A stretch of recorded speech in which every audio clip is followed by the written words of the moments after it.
मित्रांनो, हा प्रश्न जरी मोठा असेल तरी सुद्धा हा कोड आणि अटीवर आहे. सर्वप्रथम आपण लक्षात घ्यायचं की आपल्याला कोणतं अक्षर समूह दिलेला आहे आणि त्याची काय स्पेशालिटी आहे. याची स्पेशालिटी अशी आहे की याचा जो पहिलं अक्षर आहे ते व्यंजन आहे आणि शेवटचं अक्षर हे व्यंजन आहे. आणि अटीकडे जा. आता जर पहिले आणि शेवटचे अक्षर जर दोन्ही स्वर असतील तर आपल्याला डॉलरने त्याला कोडबद्ध करायचं आहे.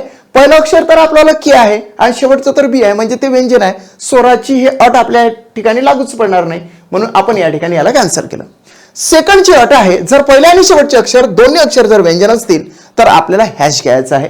म्हणजे हे आहे अक्षरासाठी, इथे हे व्यंजन आहे आणि हे सुद्धा व्यंजन आहे, म्हणून याच्यासाठी आपण काय घेणार आहोत, हॅश घेणार आहोत आणि शेवटच्यासाठी सुद्धा हॅश घेणार आहोत. नंतर आतमधली जी आहे यू साठी सरळ सरळ 0 घेतला, त्याच्यानंतर एन साठी आपण 3 घेतला, ए साठी मित्र 9 घेतला आणि जे साठी मित्र आपण 1 घेतला. म्हणजे आपलं आन्सर मॅच झालं 4th नंबरच्या ऑप्शन सोबत. That's it complete.